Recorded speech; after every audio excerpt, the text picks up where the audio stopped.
G'day everyone and welcome to episode 155 of the Trademate Sports Betting Podcast, a preview of the 2022 FIFA World Cup in Qatar.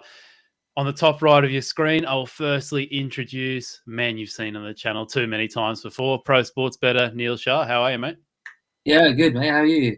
Very good, mate. Looking forward to talking about a World Cup in. I mean, you might even want to call it your homeland. You've got some experience in Qatar.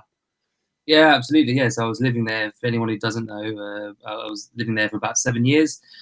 So yeah, I've got a lot of love for the place, and yeah, it'd be really interesting to see.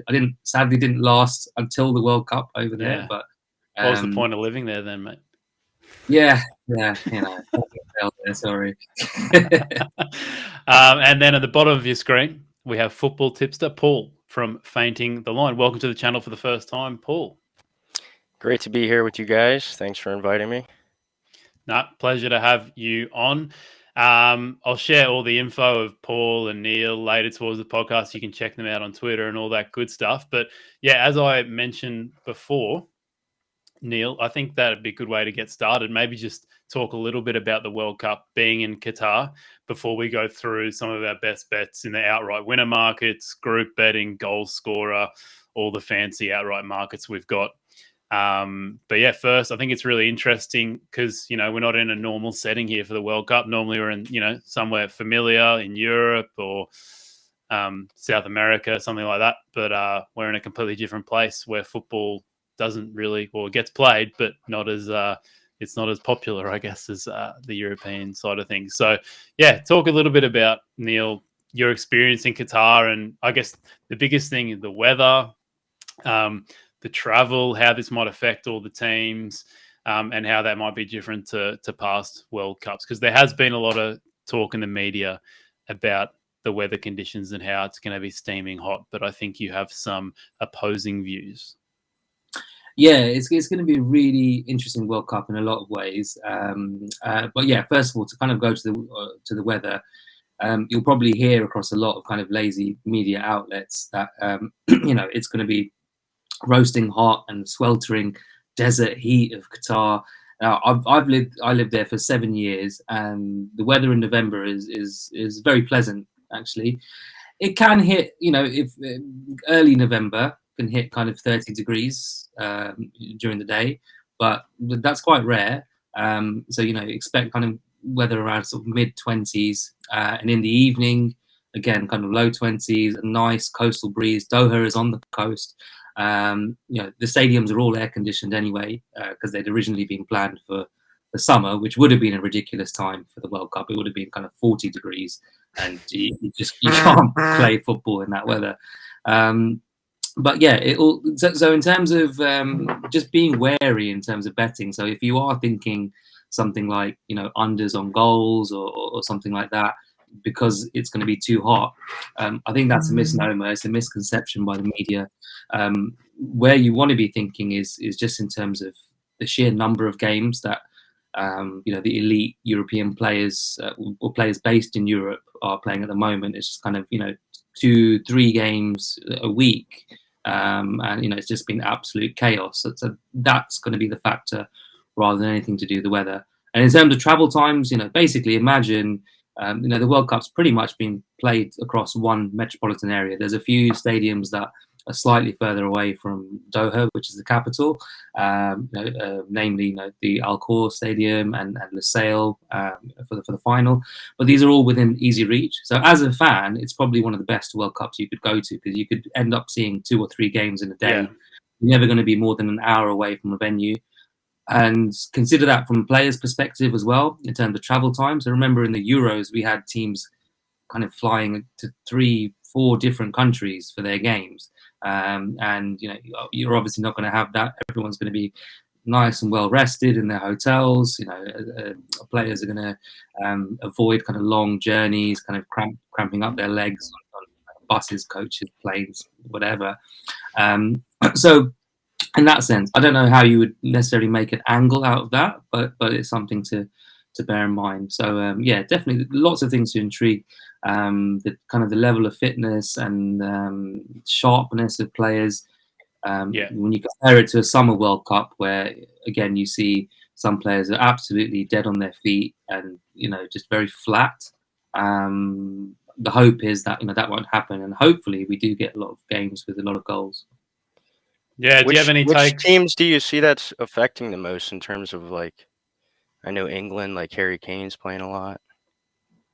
Yeah, absolutely. I think anyone, with a lot of players in, in particular in the kind of the top European leagues in in England, Italy, Spain, in France. So it not necessarily just the European teams, but teams with a lot of European-based players. So even who are starters. I think, for example, there's definitely an advantage for like a team like the US, which I'm sure you probably get onto, who have a lot of quality players who aren't necessarily kind of starting every game and are being rotated.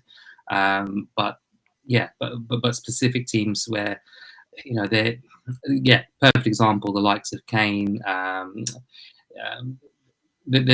think they are going to struggle a little bit. I think fitness is going to be an issue this weekend. We have to kind of really look out for. So one caveat to all the bets that at least I'm going to make on outrights will be just to keep an eye. I've already been stung a little bit, and we can kind of talk about that later in the show. But it's just kind of keeping an eye on kind of the minutes that everyone's racking up.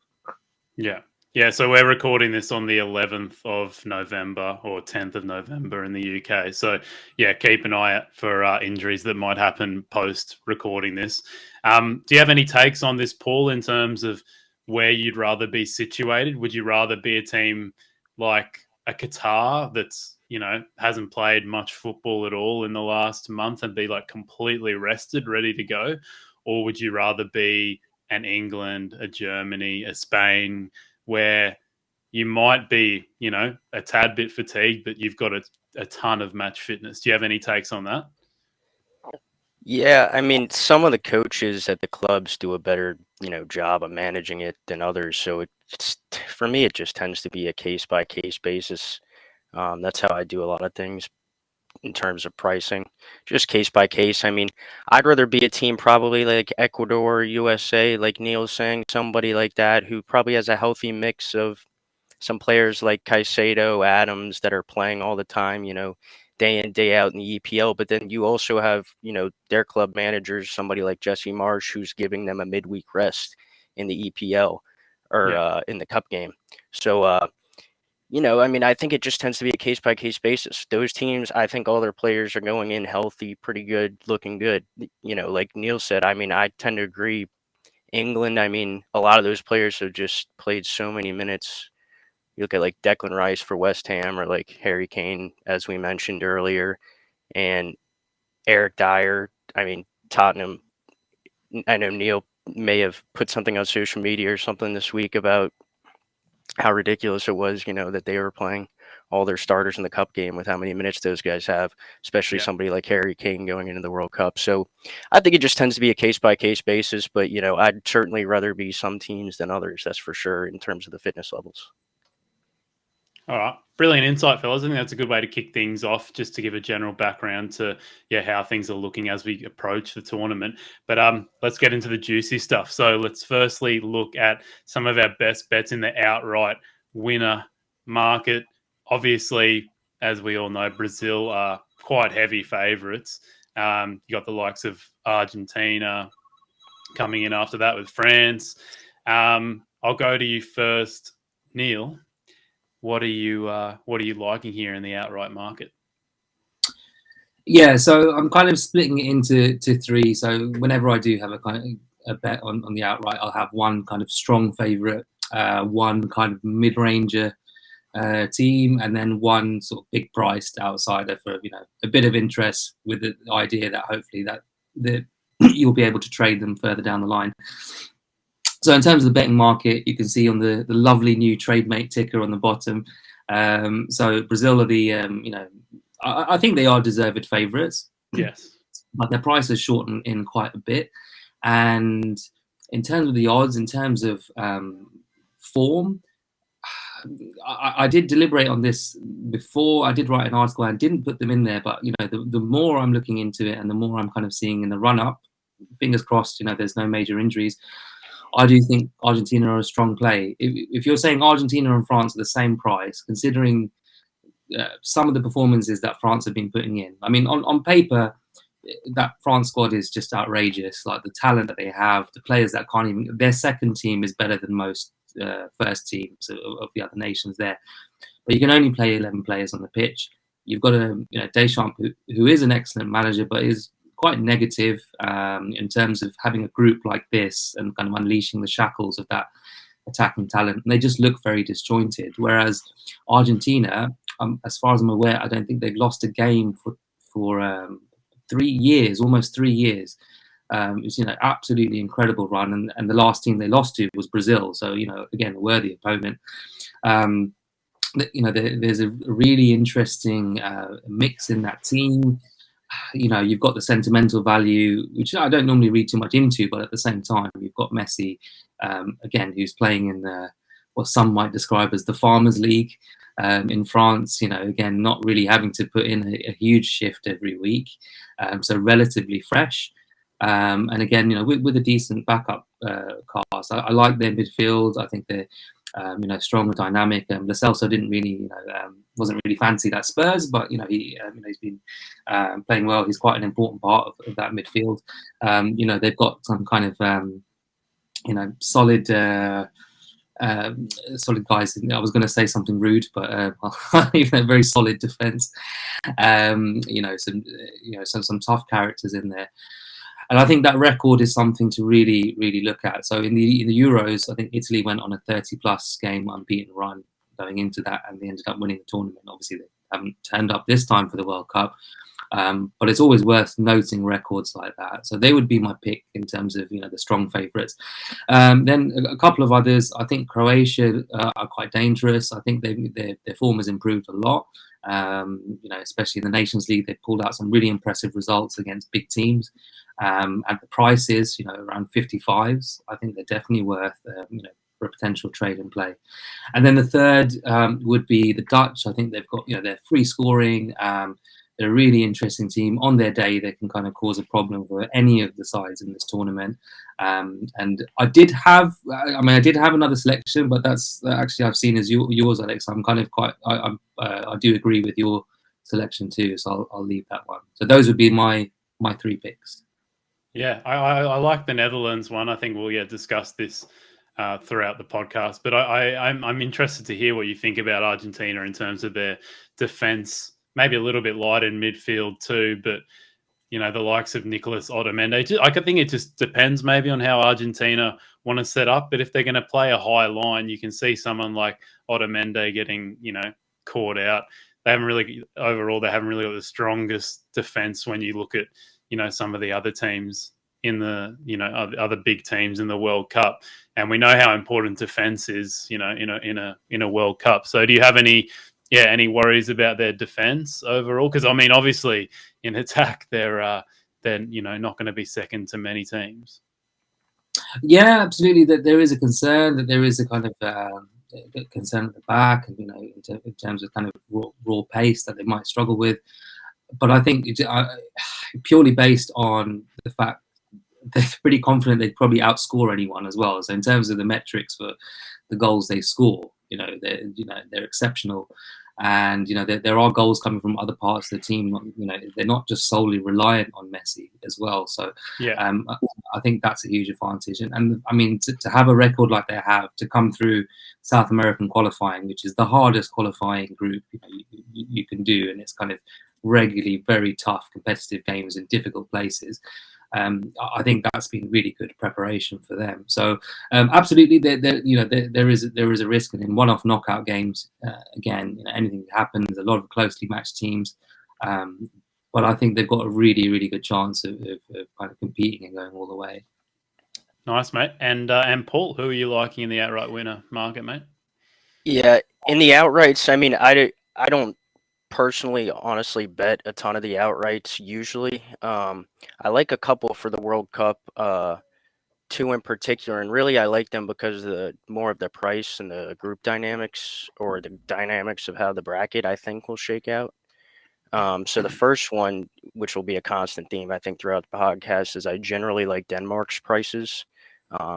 Obviously, you could have gotten in a bit earlier on a couple of these, but honestly, Denmark now you're looking at 33s. I think generally you're getting like 2 places each way on that price at pretty generally. I think like SBK, Unibet, SpreadX, a couple other ones.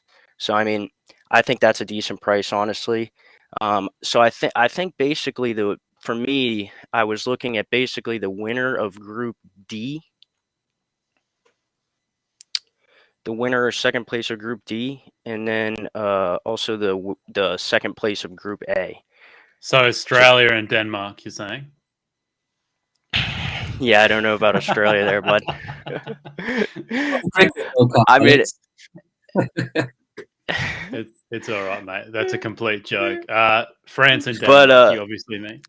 yeah, I mean France or Denmark, whoever comes out of that group first, I think has a very decent potential to go pretty far. Because if you look at it, you're either going to get probably England, um, going down the road there, and the next team would be like, or the first team you play would be like Poland or Mexico in the next round. So, yeah, I mean, that's not a bad opponent. And then once you beat Poland or Mexico, then you're looking at an England maybe, or somebody sneaky. Netherlands maybe. Yeah, maybe Netherlands. So I mean, it can kind of go a few ways in that one group. Like if Netherlands finish first, they're going to the other side of the bracket. So I mean, if you're expecting Netherlands to finish first, then you're playing somebody like Ecuador, Senegal. I'd say probably Ecuador.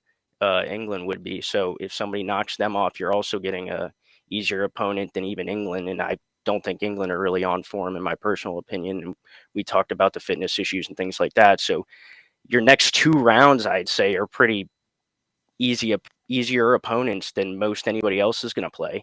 And then in the bottom of that bracket, you're probably going to have Spain or Portugal coming through. And the other side's going to have to be dealing with either Denmark or France, whichever doesn't make it to the other side as first place. Will be dealing with them. Argentina, you're probably going to have Netherlands over there on that side, Brazil, Uruguay, Germany. So, I mean, Germany or Spain, that is. So, I tend to like the teams from that are getting to England's probably side of the bracket, that if England finish first and go to the knockout stage, I tend to like teams on that side. So for that reason, I'd also say Ecuador at 250. You're getting each way 1/2 there also, and that's really widely available. You're looking at Cora, Ladbrokes, Betway, Pari, BetVictor, and any of the Flutter books. So, I mean, I really think those higher prices are what I'd be looking at for the outrights personally. Like I said, I'm not a huge outright market guy, but that's kind of where my eye was drawn. Yeah, no, fair enough, mate. I think I'm kind of in a similar boat to you when looking at some of the outright winner markets. I just find it very hard to get excited about, single figure prices unless they're, very good. If Brazil were like a 6, a 7 or an 8 or a 9, then maybe I could get a little bit more excited. But taking 5s on a team where there's just so many variables in a World Cup, especially, Brazil, I know their front line is just outrageous, but I mean, it's hard to be taking single figures or 5s in this case for a Brazilian team that's failed at a lot of World Cups in the past too. They lost the Copa America last year too, so it's not like they do too well in tournaments. Yeah, obviously France are very good, but seem to be having lots of problems with a bit of an aging side. I think if they put in a few of their youngsters, then your Salibas, I'm not going to try and pronounce their midfielder's name that plays for is it Real Madrid he plays for, or PSG? I can never get that right. Tuchemeni, or Chouameni, yeah. So I think if they play some of those guys, then that could maybe spruce them up a bit and I give think them the what they issue need. you might see with some of those teams, like an established team like France, I mean, like them, like you seem to get some almost like cycles on some of these coaches, like Deschamps. I mean, he was so brilliant in that last World Cup, pulling the strings, that midfield of Matuidi, Pogba, playing every game and just Kante, Matuidi, Pogba, Conte. I mean, it was just so beautiful to watch every game. And they just don't have that same balance. They haven't found that same balance in forever. And like you said, some of their more talented players, you don't know if they're getting in the side or not. I mean, me and Neil were talking about some of the young player bets, and it's almost hard to take some of the guys because you don't know if they're going to be starting or not. And I don't see somebody like Deschamps. I mean, I just see him sticking with the old guard, especially in defense kind of thing, like where you're referencing like Saliba. I mean, if he does go for a few changes, I mean, that's probably a positive, I'd say, for France if you're looking to back them. I always like to see the lineups. So, I mean, if you're going game by game, that's definitely something to look for with France. If you see some of those younger guys in the lineup, I'd probably be more keen on a more expansive France with some of those younger guys in the lineup. Yeah, no, agreed, mate. But yeah, as Neil mentioned before, my favorite is I think a lot of these outright markets you probably have to go double figures just because the World Cup's a bit crazy, and I really like Portugal that you can get them as high as 17.5. You could get 18s yesterday, but unfortunately that is gone. I think that they've got I think my biggest issue with Portugal is what's going to happen with Ronaldo, because theoretically he's out of their front 4 or 5 players. He's probably in the worst form out of all of them. You've got Bernardo Silva, Bruno Fernandes, Felix, Jota. Yeah, they've got all these star-studded attackers all around Europe, and Ronaldo.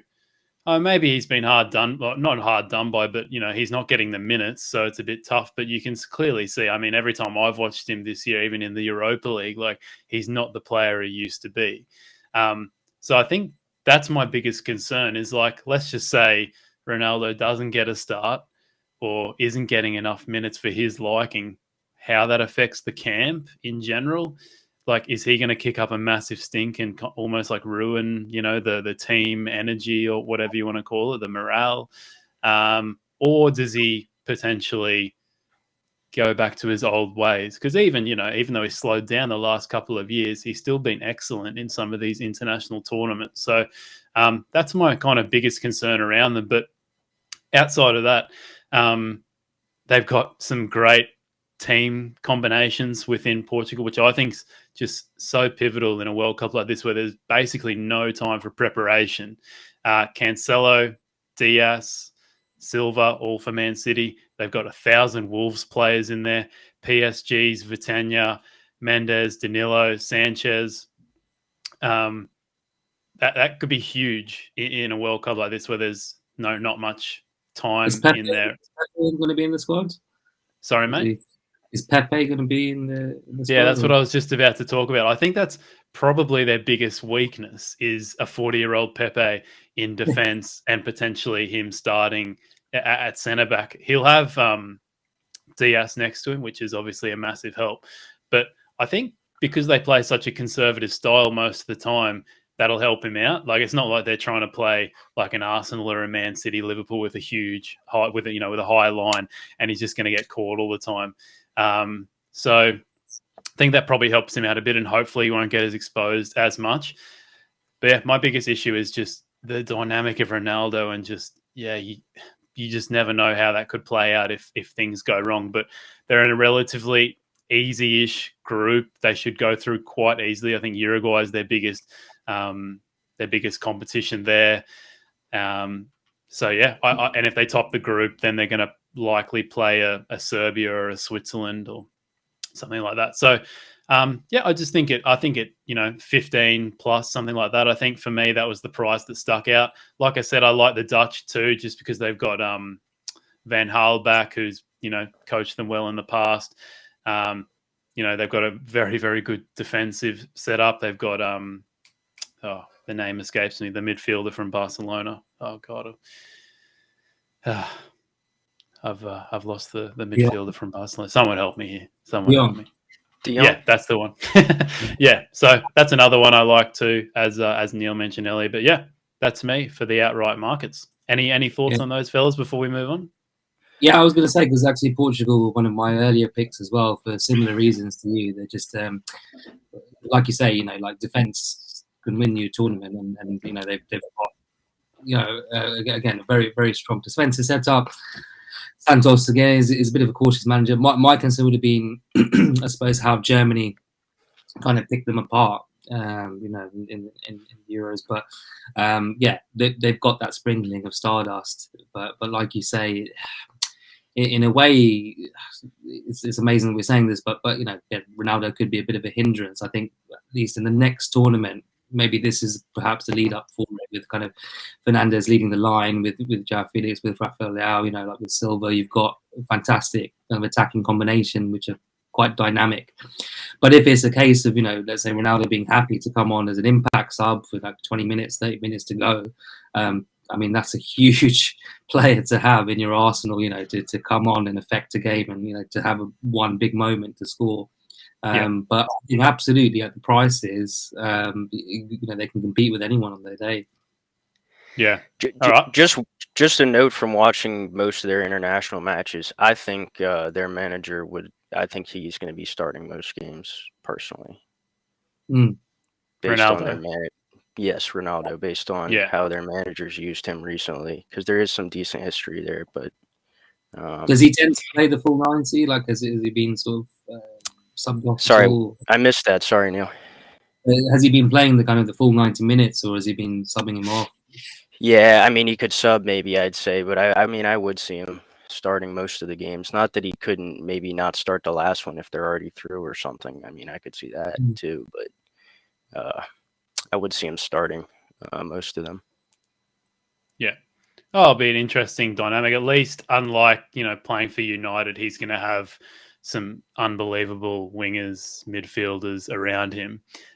No hit on United here. Obviously, they got some good players, but I wouldn't say to the level of a Bernardo Silva, João Felix, these kind of guys, etc. So, and then you've got Cancelo behind them. So it's quite ridiculous when you think about it. All right, let's move on to our group bets. We'll start with you this time, Paul. Matt, you mentioned Denmark earlier. So for some of these, group bets, we're talking anything to do with group betting. I really don't mind. Dual forecast, advance, to qualify, not to qualify, winner, etc., etc. So Paul, mate, kick us off. Yeah, so I got a couple bets here. So, I mean, Denmark, I'm going to be honest, back months ago in a free Telegram group I tipped them up at like 10 over like 17.5 or something. So it's obviously come way in. I think they should be shorter than 1/3 to qualify. So, I mean, any price that you're getting around 1.4 for them to qualify, if it's too short for you, throw it in a parlay. I mean, I'm a bettor, so it's not anything that's value to me. Doesn't matter. I'll pull the trigger. I don't really care what the price is, as long as it, shouldn't be that price. So, Denmark to qualify. If it's too short for you, you can always take them to win the group or whatever, or throw it in a parlay. Like I said, if you've got something else at a shorter price that you think is value, you could go Denmark, France dual forecast. I think the best price out there is like 1.44. So, I mean, generally you're getting the price that I quoted at like Caesars, DraftKings, your Bet365, William Hill, Coral, Ladbrokes, all those. So I like the general price, Virgin Bet, all those. But most of their dual forecasts, the highest you're going to find is 1.44 at William Hill, and most all the dual forecasts are actually shorter than that 1.4 quoted. So, I mean, that would just indicate value right there straight away. So I really like them to qualify, play it how you want. If you want to play them to win the group, I'd say that's fine too. Or like I said, if you want to sprinkle them to go all the way and look to trade out later, I think that 33 is nice also. So Denmark to qualify would be the bet though for me. Yeah, they had a really impressive qualifying, didn't they? Just through the qualifiers, and in terms of like, they obviously don't have the star players of a lot of the other teams, but they look. If you just look at the team setup, the combination. Yeah, and it's all based on group dynamics. You look at it. I mean, I think they're going to kick shorter than -200 in both their matches against Tunisia and Australia. Okay, Australia got in through the playoff, I think. They're horrible. They got horrible. it. I know they got it, and they got in through the playoff. And Tunisia is like one of my lowest rated teams at the tournament, and they don't score a lot of goals, and they don't have a lot of forward-thinking players. So I think it should be way shorter than that minus 250. Yeah, no, agreed, mate. All right, well, that's a nice little start off for you, mate. Anything you like in the group betting there, Neil? Yeah, I mean, I'm 100% in agreement with Paul. Like, I would just play it slightly differently, as you mentioned. So I'm kind of going for the big odds on Denmark to actually win the group. I think they were really impressive against France in the Nations League. Ericsson ran the show. They kind of weathered a storm, in the beginning against France, but I think they've got the capability to beat them. And again, I don't see Tunisia, or sorry, mate, I don't see Australia, posing too much of a threat to them. So, that would be my plan. But in terms of other bets, I think the group with Croatia and Belgium, I can't remember the group letter, but I would, also. Maybe Could be, yeah. I would definitely fancy Croatia over Belgium. I think there's a bit of concern of Belgium's form. Their defence is kind of getting on a bit now. Good players, but at the same time aging, and I just think Croatia, they have this kind of mental strength to see them through, and I think they could edge it. I think it's the odds for me. Again, it's a play on the prices, and I think they should be far closer in odds than they are. So I would back kind of a forecast of Croatia, Belgium, or Croatia to win the group. To get those kind of odds. So that's definitely another one for me. And one more as well that I think hasn't necessarily been picked up by the markets is for Poland to qualify ahead of Mexico in that group. The reason being for me, obviously this is dependent on if Lewandowski gets an injury, next week, then don't bet this.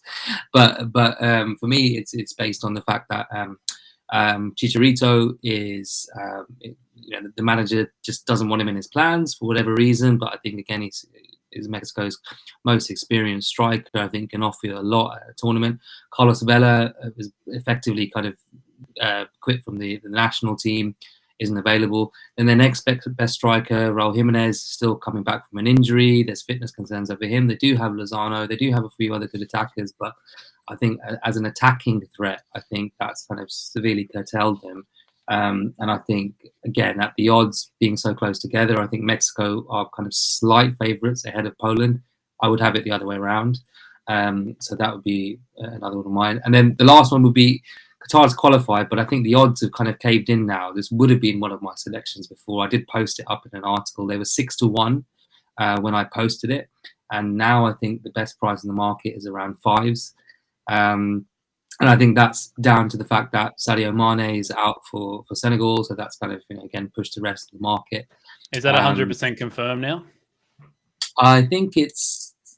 It's pretty likely. I mean, at least the odds moved on Senegal, so I haven't seen them come back in, but it's unlikely he's going to be starting the first, 1 or 2 games at least at the time of us recording. What was the last price you saw? Because I like that Ecuador price anyways, just generally, or if you're looking at like Senegal not to qualify or Ecuador to qualify. I saw like 2.1 generally around, I think last I saw. Above evens, that's probably not, I'd say that's decent. Yeah, absolutely. Yeah, I wouldn't see, especially if Mane is out for Senegal, I see the Ecuadorians as favorites there. You can always, most of their stuff, I like their game prices, Ecuador right now. Like, I think they were like plus 200 or 3s against straight up Ecuador was against Senegal, I think, in the market last I saw. So, you could also play it game by game, but just odds against is pretty good, I think, to lay Senegal and back Ecuador there. You can get Ecuador still at 2s at most places, 2.1 at multiple places, 2.2 at spread X for Ecuador to qualify. So the market is just all over the place. Just looking at some of the odds here, you've got Paddy Power's got Qatar at 5s, whereas one's got them at 3.6. It's just I guess the market's still sorting itself out, and I guess as we said at the start, one thing to keep in our mind is that there's still 1 round of football to play for a lot of these players, and they're coming off huge schedules. So an injury is very much on the cards for a lot of these players. And if you're talking about a Sadio Mane, a Harry Kane, especially Sadio Mane, like he is literally Senegal. Yeah, Lewandowski, these kind of guys, like it's just Sun is another one too for South Korea. It's just, yeah, it's huge. So yeah, all right, cool, great stuff, fellas. For me, I am taking you to Iran to qualify. I believe you can get around 4.5. Now, this is in Group B. Now, this probably surprised quite a few because they are clearly the fourth favourite in the group. But it's mostly just based around the other three teams in the group, I think, being maybe, especially England, I think they're hugely overrated. But also USA and Wales, just don't really see them as, there's no standout in this group to come second. You could even make an argument there's no standout to really come. I mean, obviously England should win the group, but they're not as solid as some of the other big teams, I would say, in topping their group, just from their recent, just bizarre selections from England. So yeah, and overall, Iran, they're a very defensively solid team. There is a chance that their best player will be out, who's an attacking winger. So that is obviously a concern, but they have a very organised defence. If I can just get up some of their recent results, if I'm not too slow, they've only really had one really bad result lately. In their last six, they drew with Senegal, they beat Uruguay 1-0, lost to Algeria, beat Lebanon 2-0, lost to South Korea. That's probably their worst loss out of all of them. Lost to South Korea 2-0. So they don't concede many goals. And I think when you've got teams like, Wales and USA who haven't been, they don't look all that exciting to qualify to the next stage. I just think they're an attractive price to qualify to the next stage. They're in a little bit of a mess. They changed coach in September, who was doing quite. They changed to a new coach who was doing quite well, and there seemed to be a little bit of uproar. Between all the players as to who they wanted to coach. But then their next two games with their new coach, they beat Uruguay and they drew with Senegal. So it's not like it's all gone to shit ever since they got the new coach. So there could be. I think they should be fine. And like I said, a lot of this is just based around not fancying USA and Wales and England all that much. So that's one of my bets. And then I don't mind Spain to top their group. I think they're a level above Germany at the moment. Just as a setup, I think they're just a lot more solid. You know exactly what you're going to get from Spain, and limited preparation going into the World Cup. Think that's obviously going to help them out heaps. Germany pretty weak defensively. They conceded 3 to England, which is a pretty, considering how well England are going at the moment, that's not the greatest thing that you want to hear. So yeah, I don't mind Spain at 2s to top their group. And the other one I like is, are they, like Spain? What was that? They're kind of going under the radar, aren't they? Spain, like, they're not really being talked about, and that's always interesting, like, in tournaments like this. Yeah, I like Spain. I mean, that's another one I could have picked out in the outright market. My biggest issue is that Morata in front of goal is just he can be very, very hit and miss. He's not really trustworthy, which is an issue for a team that's going to probably dominate possession in a lot of games. If they're not going to convert their chances, because they're going to leave, they will be vulnerable. They'll leave themselves vulnerable to score goals, you would think, in a lot of circumstances. So that worries me a little bit. But anyway, the other one is Switzerland to qualify. I think they're a bit of a level above the other team in their group, which is Serbia. I am correct, I think, in saying that. Yes, it is. It is Serbia. Serbia have got all the attacking talent in the world, but I think that defensively, they're not as solid as a Switzerland. They come into the tournament, Switzerland, beating France at the Euros. They were undefeated in qualifying with 3 straight victories against Portugal, Spain, Czech Republic in their last 3 matches. Great defense.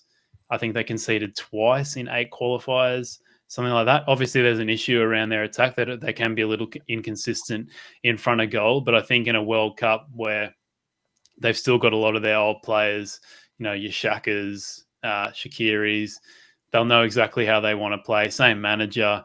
And yeah, I think against their biggest competition to qualify will be obviously Brazil, but also Serbia, who can easily score goals, but it's their defense which will let them down. They kept 1 clean sheet in all of qualifying, and I think at a World Cup, defense is paramount for the most part. So they are my group bets. Sorry if that was they do ship them Serbia. Also, I'll say that.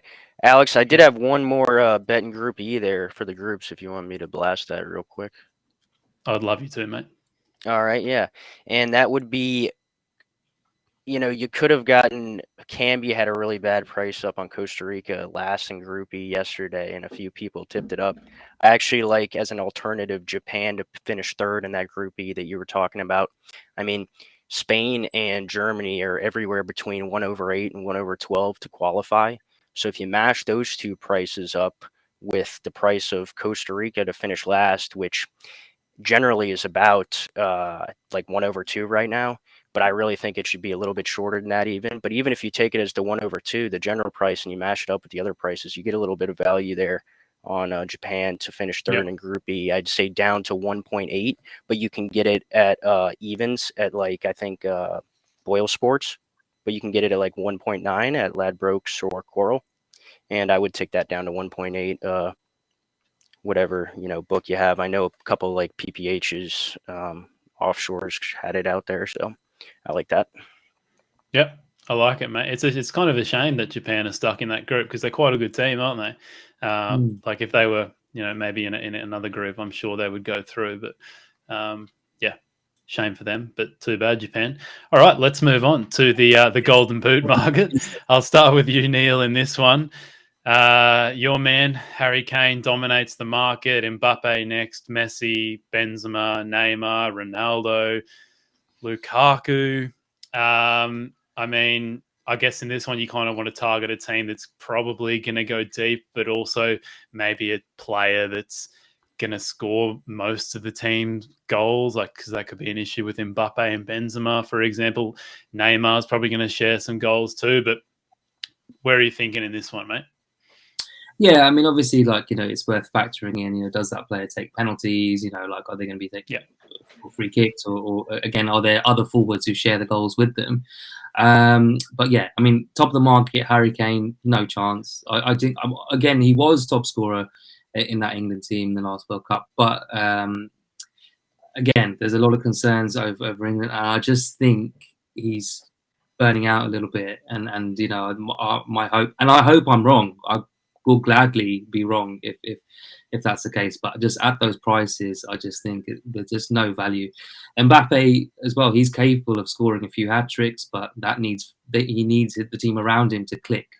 So really, where I'm looking at, and again, this doesn't sound particularly imaginative. This sounds kind of like mug bets, but actually, you've got again Neymar and Messi. And Ronaldo, two of the greatest of all time. One of Brazil's best forwards in brilliant form. At decent prices. So if you're getting an each way bet, 4 places, 4 goals has been enough to place in I think the last eight World Cups. So you've got that on your side. And of those 3, are you really telling me that none of them are going to hit that? I think Neymar is a very good price. At the price that he would be my pick, especially considering Richarlison's going to touch and go. Whether Gabriel Jesus will start or Rafinha, they will contribute, but I think again, Neymar is going to get those goals. He'll be quite hungry for it. He's been in good form. He's pretty well rested. He's not playing constantly for PSG, but he's been in good form whenever he has started. So he would absolutely be a pick. Kind of a bigger price selection, but One with a caveat now would have been Mitrovic. I'm actually quite keen on Serbia, and especially for a striker like Mitrovic, who doesn't necessarily need a high conversion rate. He's got kind of a head like a bullet. He can kind of get goals out of nowhere, and kind of got a good range of goals that he scores. As an outside bet, he was about 66-1 last time I checked. He would be my other pick. But really, if you're kind of going with the kind of the big three of again Neymar, Messi, Ronaldo, I wouldn't put you off. I think this is a tournament potentially made for all three of them. Yeah, nice, mate. And what about you, Paul?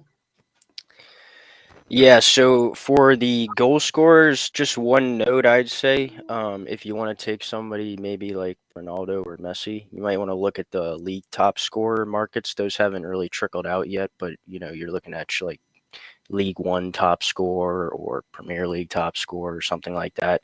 And like Ronaldo top scorer, Premier League is 7/1. You can get up to 4 places if you want each way. Kind of generally out there, Darwin Nunez, somebody like that at 25/1. Those are interesting markets too. Just if you like, somebody like Ronaldo, but you don't want to play the full market there. Those are pretty interesting markets. The only ones I had for goal scorer, really, I did see Tim Weah generally available as the top USA goal scorer at 14s. I think I saw it at BetVictor. If you got a PPH that rhymes with Rast Action, that's a good one for a price there. So I would be looking at him. He's going to be the right wing for USA. To me, he's the most advanced modern forward for the USA. I mean, Pulisic is good. I would love if Berhalter played way up the middle at 9, and he may have to at some point, so that could be a potential tactical advantage of this bet. But as Alex was saying earlier, Berhalter tends to be kind of conservative, so I don't really see him doing it. He's probably going to shove somebody like Ferrer or something in there, and I really would see Tim Weah scoring way more goals in the middle. It's like a watered down version of somebody that gets in behind, like Nkunku or Mbappe, like a very watered down version of that. You could play him through the middle, I think. But you're getting 29s for him as the League One top goal scorer, and then you're only getting 14s, but you're getting 14s as big as that for him as the top US goal scorer. In that League One market, you've got guys like Messi, Mbappe, Neymar, Jonathan David. So if you're getting only 29s for that, but 14/1 for the top US goal scorer, where the only other guy really in the market that you're looking at is Pulisic, the penalty taker, in all honesty, because it's like you said, it's a pretty defensive team just because of the coach's mindset. They got so much talent, I'd be all over them if Berhalter wasn't the coach, but at the prices especially. And I mean, they're even intriguing at prices generally, just in a, like a lay England mentality, I'd say, in that group. But, just as you said, Iran was. But for me, Weah, top US goal scorer, is just too big at 14/1. If you got that website I mentioned earlier, I bet Pulisic at 6/1 there earlier, and he's down to 5/1 as we record right now. So that's an insane price. So I'd also hop on that. You can get, I'd say I wouldn't go below like, 5 for Pulisic, maybe 5.5 for Pulisic's price. Yeah. I wouldn't go below there. And it's not going to be generally available. But for Weah, that's a generally available price. Like even that Bet365, you're getting like 13s. I'd take that in a heartbeat. I'd probably take that one down to 10. So Weah is my bet there for the top US goal scorer. I like it, mate. Good stuff. For me, I think it's pretty similar to the outright market. It's pretty hard to predict because it just depends on who's going to go far. For me, this was a bit of a no-brainer, 50-1 or 51. I bagged him before, but Morata to be top goal scorer. I think there's a good chance that Spain could go very deep in the tournament, and he's their striker.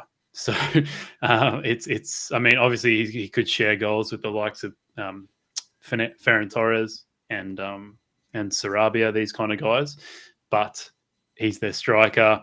Think he could go very deep in the tournament. If he hits a bit of form, to me, there's a good chance, at least, like you guys said, each way kind of prices. I think, it's kind of I mean, that's where I would go if it was me. Any thoughts on those? That? Yeah. I'm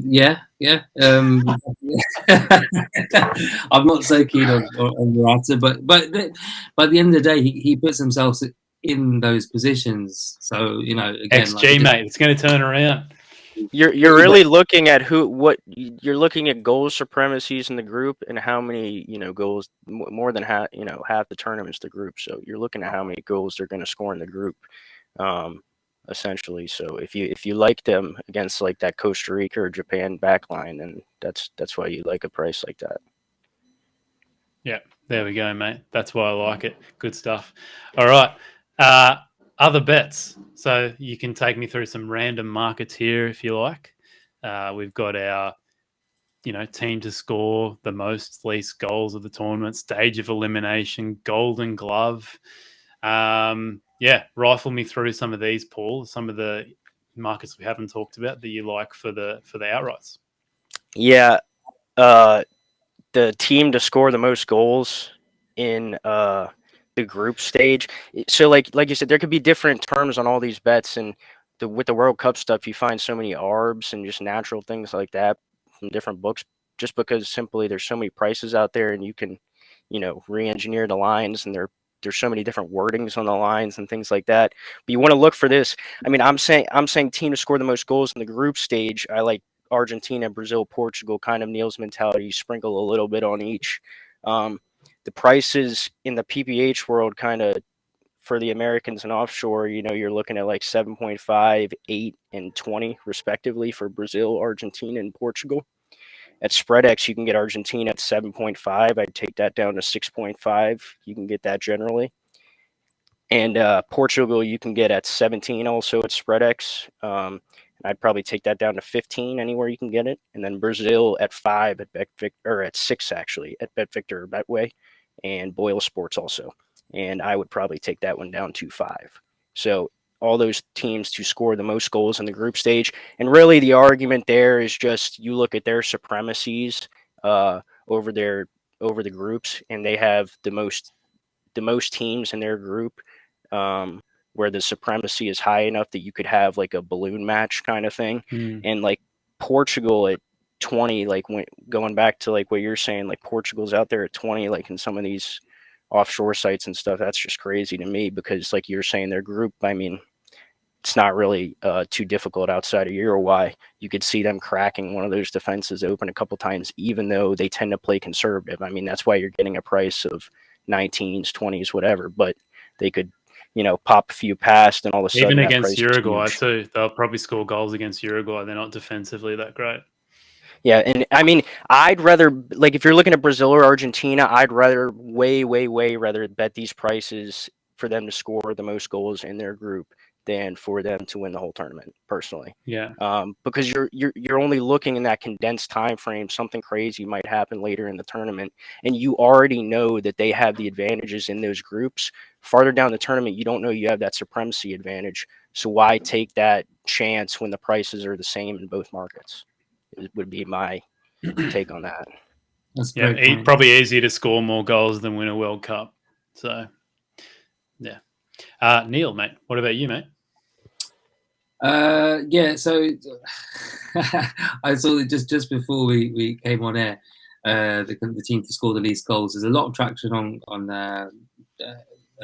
some teams, but I saw Australia were there at 14-1. So just to annoy you, Alex, and just something for you to to keep your interest on the Australia games. I want to back them to score the least goals.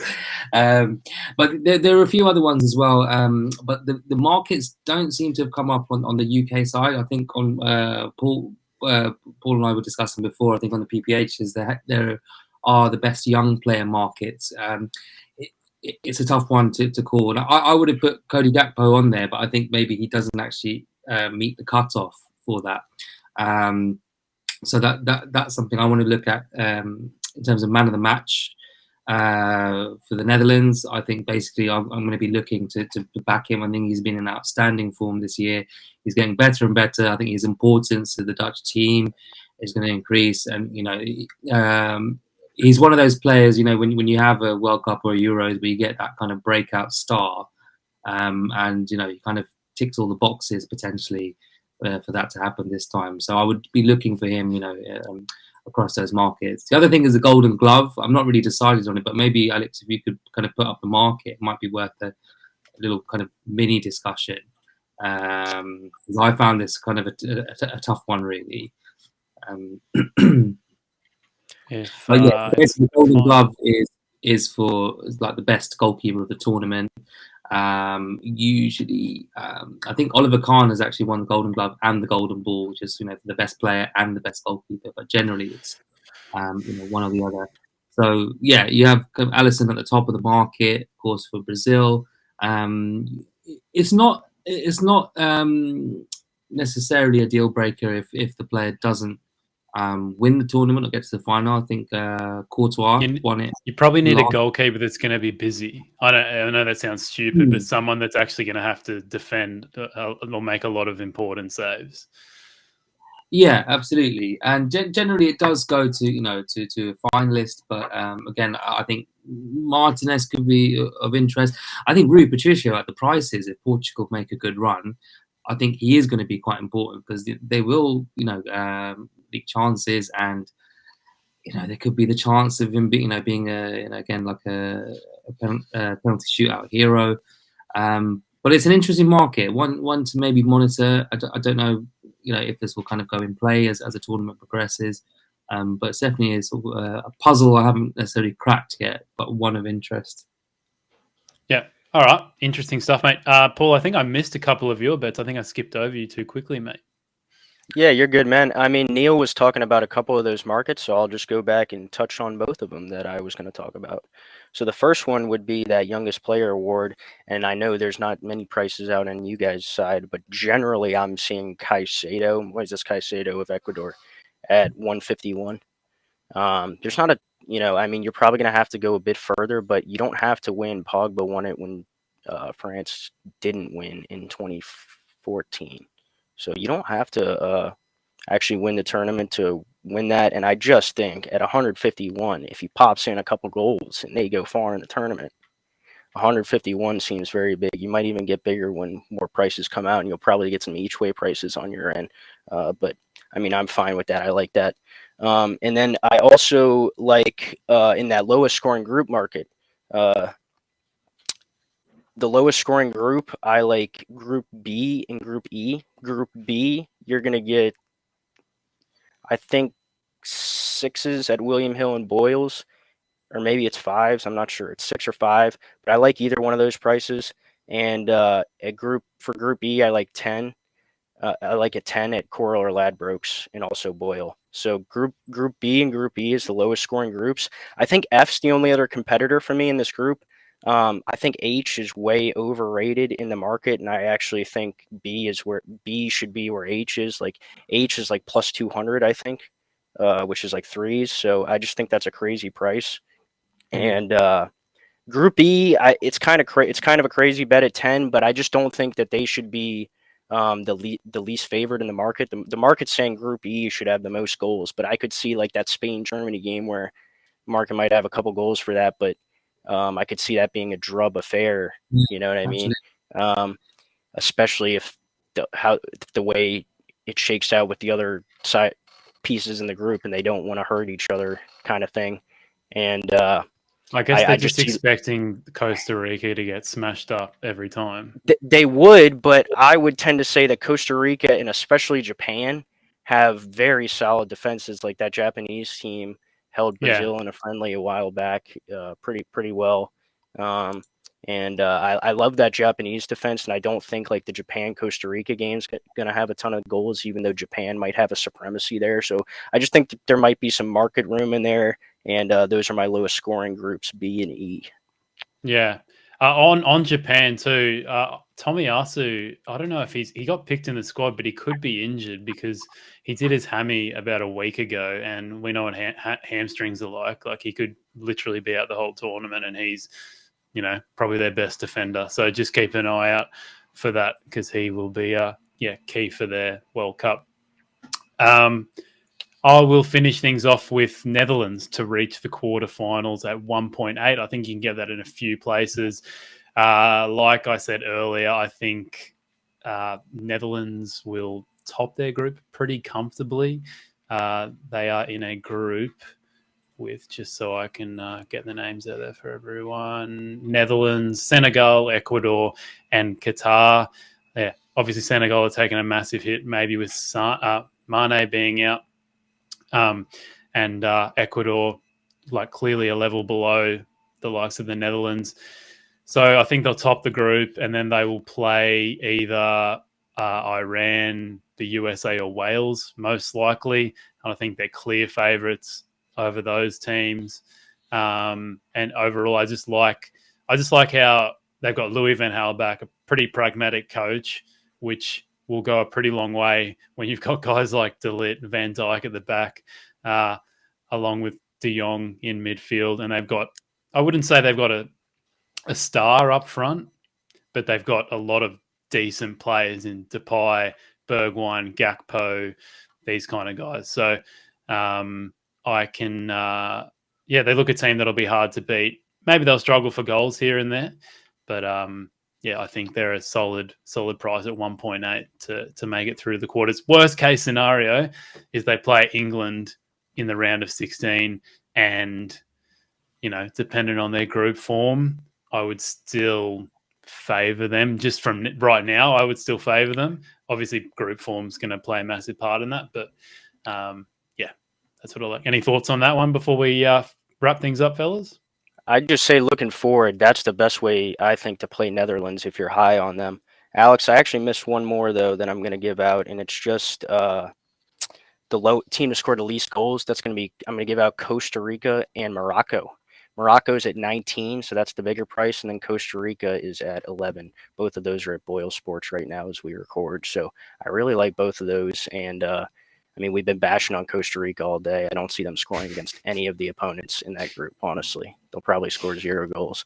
And my only one would be Germany. I feel like they could nick a goal against Germany if they went Germany just went full berserk, and it's a possibility, but I'll take the 11s. That's for them not to. Not to score against Germany. Oh, I love it. All right, brilliant stuff, mate. We'll finish things up with our best bets of the tournament. Neil, you can kick us off, mate. Best bet. Oh God, what's my best bet?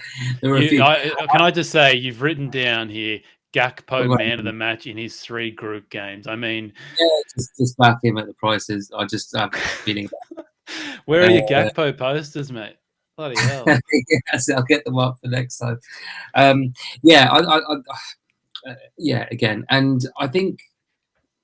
This isn't a specific best bet, but I think in a tournament like this, again, don't get carried away with teams that are making a slow start. So it's kind of more of a general best bet. So Spain are notoriously slow starters.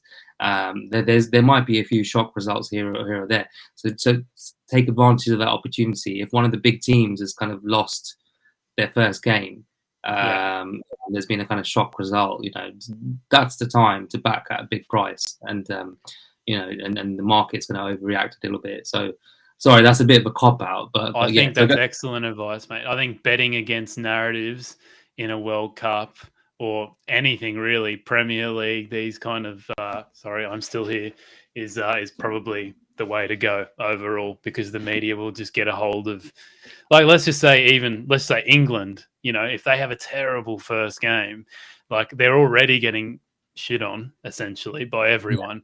If they have a terrible first game, but then Southgate comes out his second game and he just goes, screw this, my tactics aren't working, completely switches everything up, they could be a bet.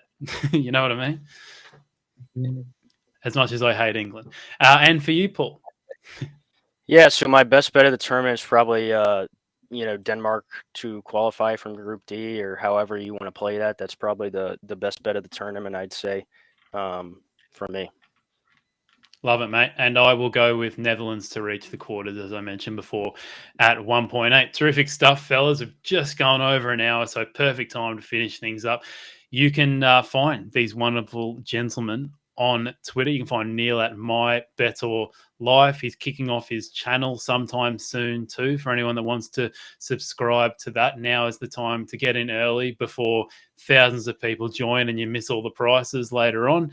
And you've also got Paul. You can follow him at Feinting the Line. Maybe you want to explain a little bit about your group, mate, because we never had you on the podcast before and people might not know who you are. Yeah, so you might hear me referencing two sets of prices. I mean, I'm obviously in America, and so we tend to bet in like the offshore world or like something like that, or PPH shops. There's a few legal shops here and things like that. But basically, what I do is I just make some prices and for both odd sets, and I have two separate groups that people subscribe to and get all my prices. So that's basically what I do. Good stuff, mate. Highly recommend checking. Yeah, like actually, like so because I've been working with Paul for a while now, like as in he's one of the sharpest guys on props that I know. Like really, really smart. Like yeah, to be honest, like what he's charging is criminally low for what it is, and the work he puts in, and the results most importantly. So yeah, I would say definitely check it out. That's probably a great thing to mention too. Yeah, it's all a lot of what I do normally is like player props or game props and a lot of markets like that is what I specialize in. So that's a great point. Thank you, Neil. Too kind though. Yeah, I'll send you the address with that tenner in the post. What do you want to say? Anything nice about me, mate, before we head off? Oh, really? Do I have to? Oh yeah, well, no, definitely. Are you sending out any more UFC stuff, Alex? Is this stuff like? Can we check that out? I'm under the radar now. I'm under the radar. They're rubbish anyway. You don't want them. But if anyone wants to follow me on Twitter, you can follow me at @AlexVella_. Not too much going on there, but I retweet a few good things. Probably just people shitting on Tottenham and all that kind of stuff. So if you want to shit on Tottenham, give me a follow. But I'll be attempting to do basically a live stream for the World Cup, everyone, before each match day. So I'm looking at getting on every, I think at UK time, I think it's 9 p.m. I think that's when the last group game finishes.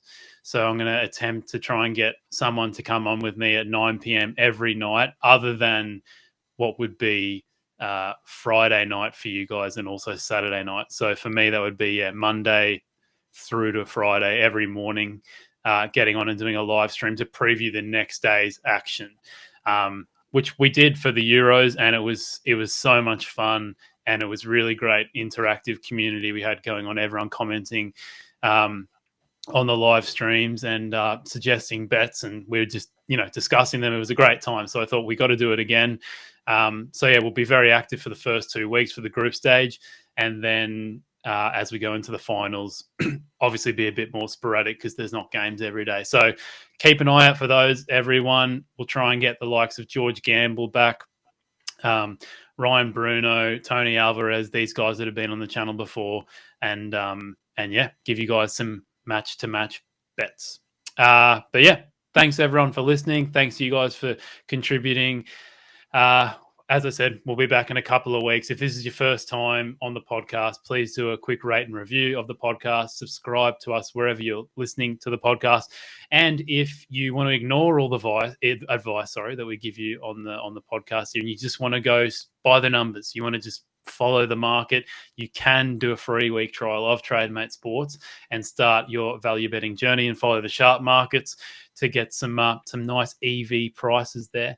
And subscribe for the World Cup. So thank you, fellas, once again, and yeah, hopefully catch up soon throughout the tournament. Thanks a lot. Cheers. Thanks.